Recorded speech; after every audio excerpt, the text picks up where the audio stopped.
A lot of gardeners obsess over expensive fertilizers while ignoring the simplest microbial foods that actually drive soil fertility. The result is predictable. Plants grow fast for a while, then stall, leaves pale out, and the soil slowly turns lifeless and compacted.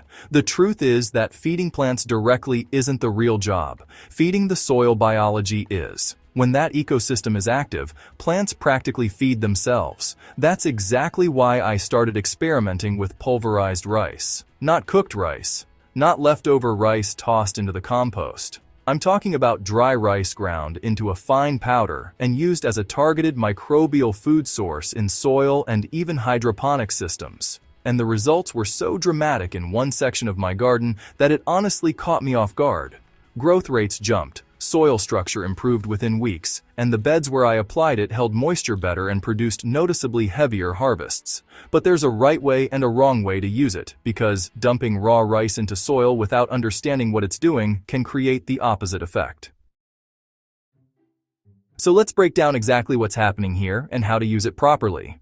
Whole rice grains don't do much in the garden. They decompose slowly because microbes can only attack the outer surfaces. That means the nutrients and carbohydrates inside the grain stay locked away for months. In a compost pile, that's fine. In active garden soil, it's inefficient. Pulverizing rice turns it into something completely different. Once rice is ground into powder, the surface area increases massively. Microbes can immediately access the starches, which act like an energy drink for bacteria and fungi living in the soil. These microbes explode in population when a fast carbon source becomes available. And the microbial boom is exactly what plants respond to.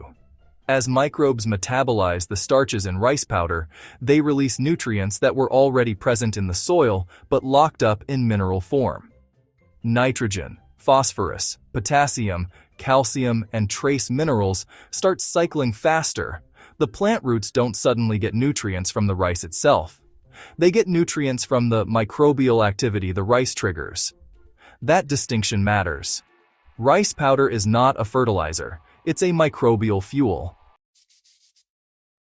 This simple microbial food can transform tired soil surprisingly fast. I first tested pulverized rice in a raised bed that had been producing tomatoes and peppers for several seasons. The plants were doing okay, but the soil had that familiar tired look. Slightly compacted. Water pooling on the surface longer than it should. Earthworm activity dropping compared to earlier seasons. Classic signs that the soil biology needed help. So I ground up a cup of dry white rice using a simple coffee grinder until it was almost flour-like. Then I spread that powder evenly across about 20 square feet of bed space. That works out to roughly 1 tablespoon per square foot. After spreading it, I lightly scratched it into the top inch of soil and watered the bed normally. Within 2 weeks, I started seeing changes. Earthworms were noticeably more active. The soil surface started forming small aggregates instead of crusting over, and the tomato plants that had been growing slowly suddenly started pushing new growth faster. Nothing else in that bed had changed. Same watering schedule, same mulch, same fertilizer program. The only difference was the microbial food source. Top dressing with rice powder is honestly the simplest way to apply it. If you're growing in raised beds or backyard garden rows, the easiest method is a light top dress. The ratio I've found works best is about 1 cup of pulverized rice for every 20 to 25 square feet of soil. Just spread it thinly and evenly across the bed. You don't want piles or clumps because, well, microbes need oxygen and moisture evenly distributed to work efficiently. After spreading it, scratch it lightly into the surface soil. Just the top inch is enough. Then water the bed normally. Within a few days, the microbial population begins processing the starches. If your soil already has decent organic matter and moisture, the microbial response is surprisingly quick. You can repeat this every 3 to 4 weeks during active growing seasons, especially in beds where heavy feeders like tomatoes, squash, or corn are growing. But moderation matters. Too much starch in soil can create oxygen competition as microbes rapidly consume it. That's why light applications outperform heavy ones. The second method I use is what I call rice tea. This works extremely well for container plants, seedlings, and hydroponic systems. The process is simple. Take 2 tablespoons of pulverized rice and mix it into 1 liter of dechlorinated water. Stir or shake it well so the powder suspends evenly. Then let it sit at room temperature for about 12 to 24 hours. During that time, naturally occurring microbes begin colonizing the starch solution.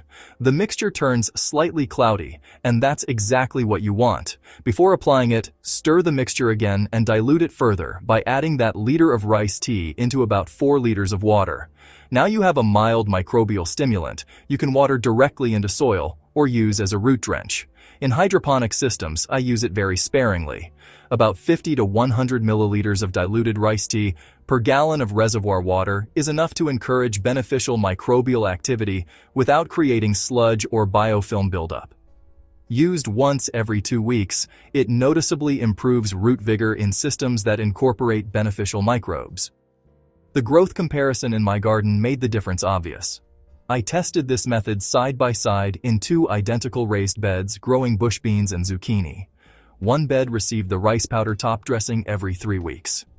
The other bed received nothing except my normal compost additions. By mid-season, the difference was hard to ignore. The rice-treated bed had darker foliage, thicker stems, and about 25% more bean production over the harvest period. The zucchini plants in that bed also produced slightly larger fruit and continued flowering longer into the season. Again, the rice itself wasn't feeding the plants directly. It was fueling the microbes that make soil nutrients available. That microbial boost is what pushed the plants further. There are a few mistakes that can completely ruin this method. The biggest mistake gardeners make is dumping too much rice powder into soil. Remember that microbes consume oxygen when breaking down carbon sources like starch. If you bury large amounts of rice powder deep in soil, microbial respiration can temporarily reduce oxygen around roots. Another mistake is applying it to extremely dry soil. Microbes need moisture to function. If the soil is bone dry, the rice powder will just sit there until watering occurs. And the third mistake is assuming brown rice is automatically better. Both white and brown rice work fine because the starch content is what matters. Brown rice contains slightly more oils, which can actually slow microbial breakdown a bit. For this purpose, plain white rice is often the better option. Even hydroponic growers can benefit from this trick. Pure, sterile hydroponic systems often struggle with root health over long cycles. That's why many growers now introduce beneficial microbes to stabilize the root zone. The real lesson here is that soil microbes drive everything. Rice powder works because it feeds the hidden workforce in your garden. That's why a cheap bag of rice from the pantry ended up outperforming several expensive bottled fertilizers I've tested over the years. Sometimes the simplest inputs create the biggest changes. If you enjoy practical experiments like this that actually improve harvests, subscribe to Gardening Simplified and share this video with another grower who's serious about producing better food. The more we understand how soil really works, the easier it becomes to grow stronger plants without relying on complicated products.